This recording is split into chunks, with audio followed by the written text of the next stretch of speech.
What is an H4P? We're going to talk about a HECM. What the heck is a HECM? This week here on the podcast with Coach John Mears. Let's get into it.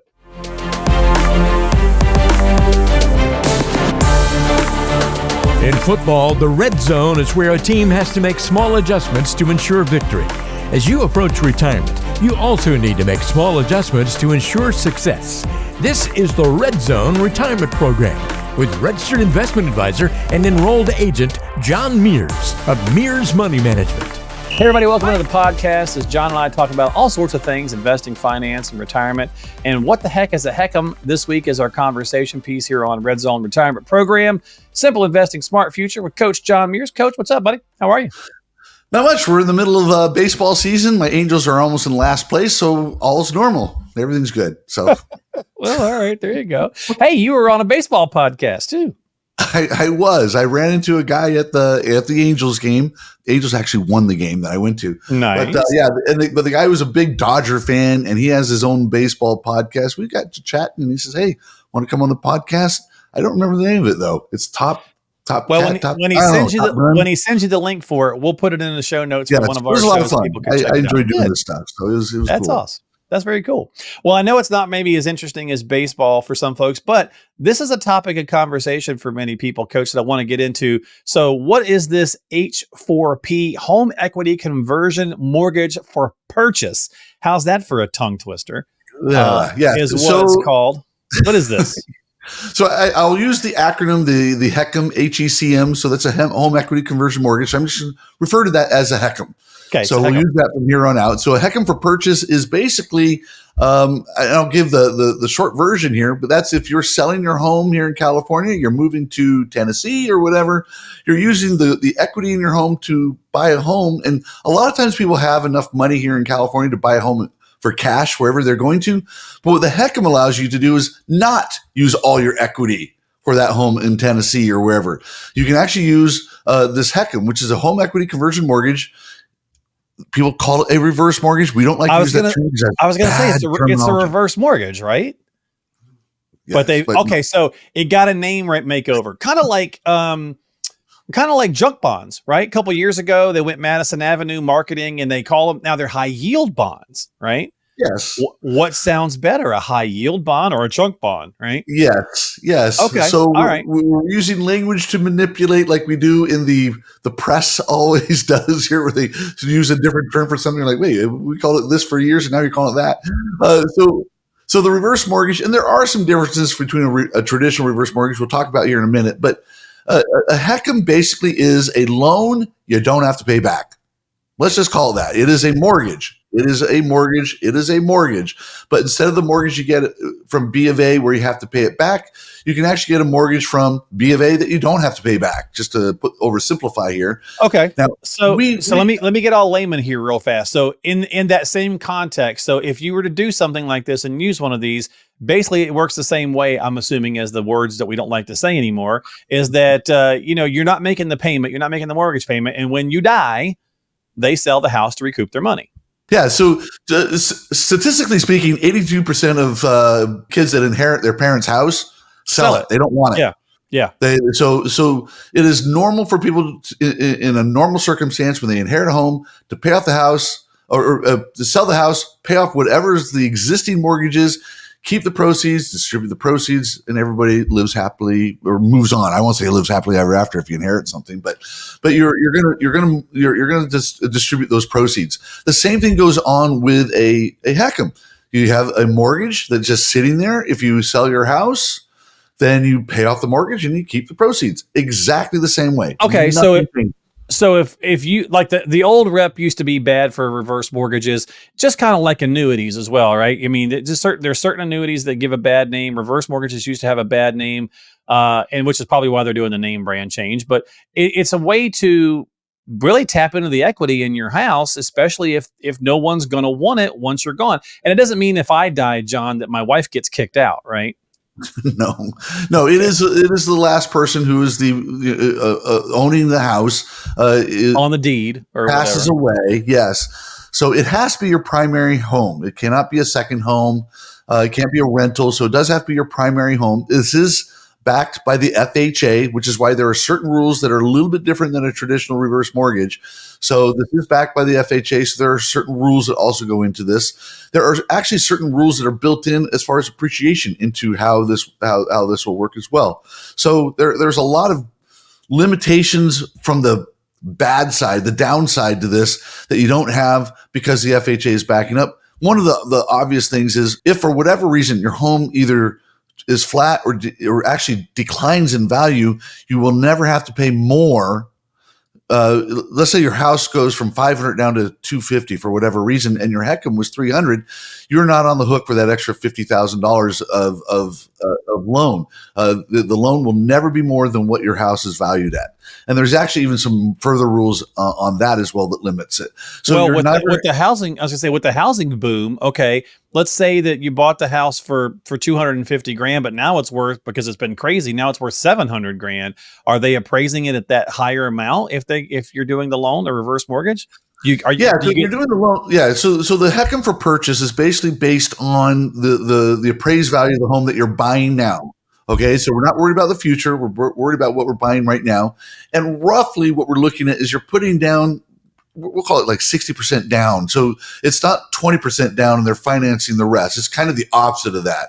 We're putting still the majority of what you're putting down is your equity on your old home. So you have a large down payment, but instead of exhausting all your funds from your equity of your old home, you're able to preserve some funds. So again, the example I would use would be you're buying a house and housing prices are going up everywhere right now. So we'll use $600,000 as a value of a home, where if you're going to go to, again, from California to Tennessee, you can probably buy a pretty decent house in another state for that amount. But here in California, that's not a whole lot for a house. Everybody here is going to be able to sell their home for at least $600,000 here in California. So you're moving to another state, but you don't want to use up all your equity. So what you do is you put down $400,000, you use your HECM for the other $200,000. That saves you $200,000 you can put in the bank. And we'll talk about in a second what you can use those proceeds for, but it saves you rather than draining all your equity. You are able to keep some of it in your pocket. Well, and that sounds very appealing, right? So, as part of and you go ahead and elaborate on this since you just mentioned it. So, as part of your financial planning integration, that sounds like a very useful tool to a broader retirement strategy. Yeah, yes, it is. And again, since you don't have to pay this loan back, that allows you, first of all, the way I look at it is it just helps with just normal month-to-month cash flow. You do not have a $1,500 a month or $2,000 a month mortgage you have to worry about on top of this. So you don't have to worry about anything like that. So you still have $200,000 of cash to make. You can use that for distributions. You can use that for home improvements if you want to. My classic that I like to use for people is Roth conversions, because a lot of people are hesitant to do a Roth conversion because you have to pay for that generally out of taxable funds, out of a separate account. And so people oftentimes are hesitant to do a Roth conversion.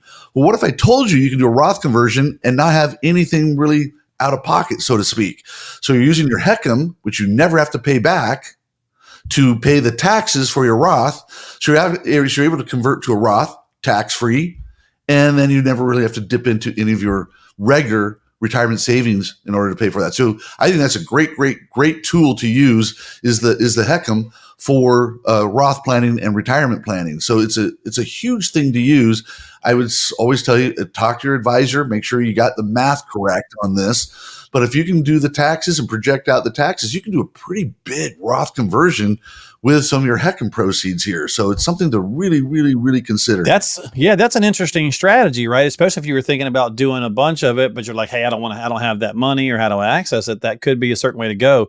Now we should be remiss. We're kind of touting its praises here. Some downsides that maybe jump out at you, or something that we should share with people on that? So for me, there are some downsides, but there aren't a lot of them. The downsides really come down to restrictions, because you have to be 62. With a regular reverse mortgage, you can be 55 and get that. So with a HECM, you have to be 62. It has to be your primary residence. And again, you have to have significant equity to make this work. It has to be at least 65% is the number. I kind of go 2/3. It's just kind of the number I look at. You have 2/3 in equity for this to work. So the HECM can be 1/3. And again, I'm roughing this out because it actually does change based on age. So that's kind of what you're looking at as far as the downside.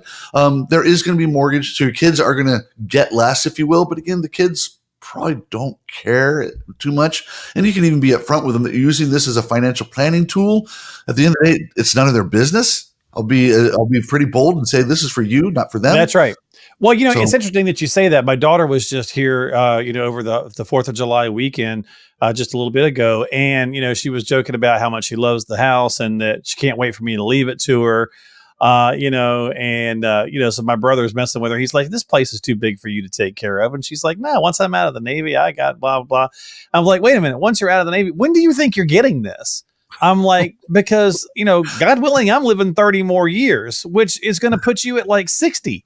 So you think I was like, what are you going to do with this house at 60? I was like, you'll have already had your own home. You'll have your own kids. Yeah. You're going to spend the next 30 years doing something else in your own life. What are you going to get rid of all that and move here? And I think that was to your point when we first started this conversation, is that 80-something% of heirs wind up selling the house, because the longer your parents are around, the less likely you're really going to need it. Yeah. Would she love to have this thing in 6 years when she's out of the Navy? Yeah, but I don't plan on being dad in 6 years. So back off. Right.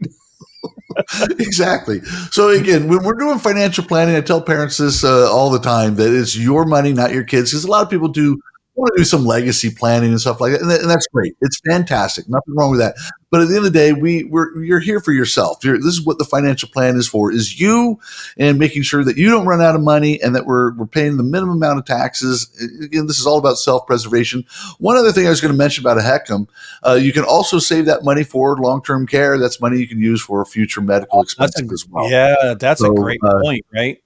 Yeah. So there's a lot you can use with this. And I'll also segue just a little bit. Even if you're in a home that is paid off or has a great deal of equity, you don't have to use a HECM for purchase. You can actually do it for your main home. You can actually get a line of credit on your own home. And that line of credit, whether you use it or not, actually does increase systematically over time, which is also built in by FHA guidelines. So it increases, I'm going to say around 4% a year, something like that.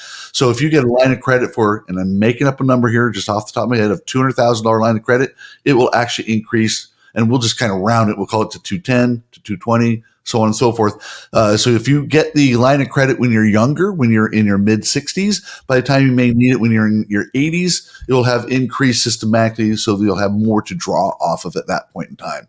So a little strategy to use. If you don't need the HECM, you might want to go ahead and get one. All right. Well, if you guys are interested in a HECM and how it might benefit or work in your retirement strategy, please make sure you're checking with your financial professional. If you're not working with one, feel free to reach out to Coach at bookachatwithjohn.net. That's bookachatwithjohn.net. And you can also get a couple copies of his books that he's got as well that we give away here on the show every time. So check this out. John has a couple of free books, Diffuse and Tax-Free Retirement in California, that reveal exactly how you can experience zero taxes in retirement and overcome the IRS lien on your 401k, IRA, and 403b, which could threaten your future lifestyle. These are complimentary, so all you have to do to pick these up 100% free is just stop by rescuemyretirement.net. That's rescuemyretirement.net. Fill in the basic info and he'll ship those out to you immediately. That's rescuemyretirement.net for a copy of Diffuse and Tax-Free Retirement in California.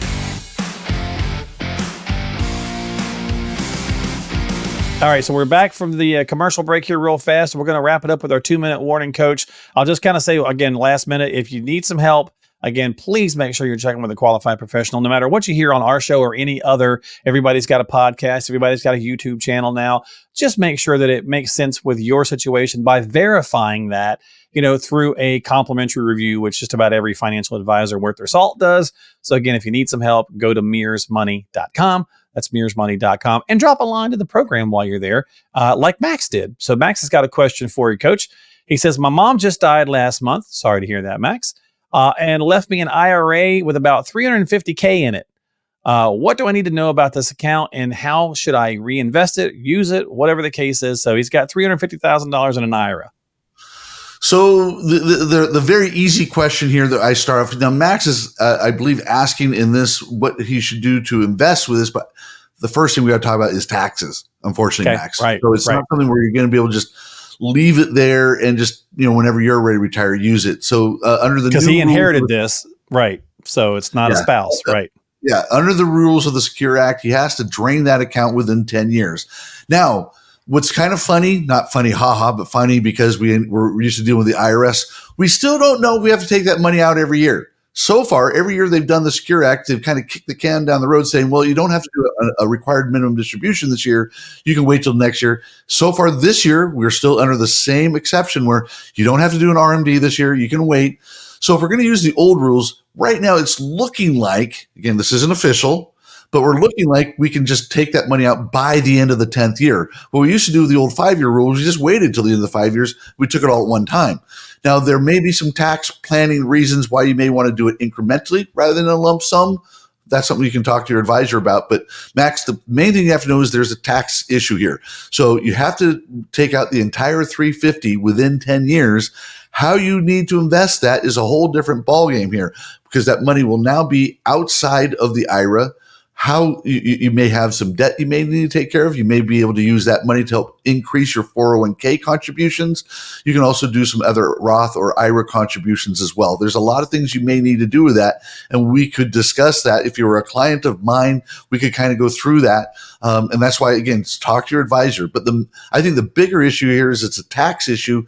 How you have invested depends on what you may need that money for in the future. Yeah, absolutely. So great question, Max. Thank you so much. Again, sorry to hear about your mom. And of course, folks, if you've got questions of your own, reach out to Coach at MearsMoney.com. That's MearsMoney.com. And don't forget to subscribe to us on Apple, Spotify, YouTube. Hit the little subscribe button there, ring the notification bell for future episodes. And that's going to do it for this week here on Red Zone Retirement Program, Simple Investing, Smart Future with Coach John Mears. We'll see you next time. Thanks.